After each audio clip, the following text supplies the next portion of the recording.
যাজ্ঞসেনীর খুলছে শাড়ি, টানছে ধরে দুঃশাসন।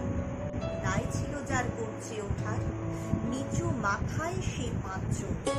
দুর্যোধনের নগ্ন উরু, ইঙ্গিতে তার ধস্য কাম। হস্তিনাপুর দেখছে বসে, ধস্ত হতে তার সুনাম। অন্ধরাজা সিংহাসনে, আর তো চেঁচাল বৌমা তার। নিজের দলের নির্যাতনে সব রাজা হন নির্বিকার। কর্ণ বসে হাসছে হা হা, রাজার দলের লোক তো সে। শর্তবিহীন সমর্থনে তাবৎ আরাম সুখ বসে।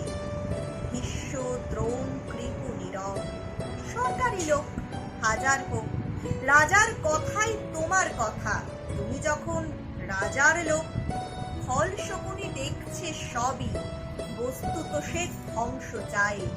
ঘরের মাটি লাল হয়ে যাক দেশ বিভাগের যন্ত্রণায়।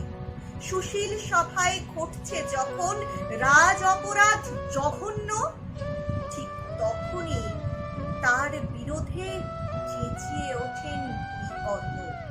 বিকর্ণ নন কেউ কেটা লোক, 100 ভাইয়ের একজনা। তেমন করে এর আগে কেউ তার কথাটাই জানত না।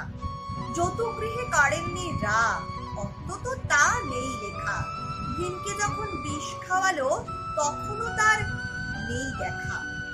কিন্তু যখন প্রকাশ্যেতেই কাড়ছে নারীর আব্রু কেউ, স্তব্ধ জিভের চুপ সাগরে বিকর্ণ হন একলা ঢেউ। চেঁচিয়ে ওঠেন রাজার কুমার যুবরাজের বিরুদ্ধে। মহাবলী পাণ্ডবেরও তখন গলায় সে সুর নেই। রাজাও যখন নীরব থেকে সায় দিয়ে যায় ধর্ষণে, ঠিক তখনই সমস্ত যুগ বিকর্ণদের স্বর শোনে।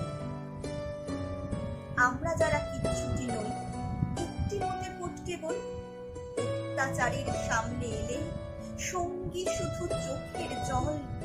পোষ্যভাবে চাপনা চেবাই অন্ধ এবং নিকর্ণ। প্রার্থনা থাক আমরা যেন একবার হই বিকর্ণ। মরার আগে হতেই হবে রাজার সভায় বিকর্ণ।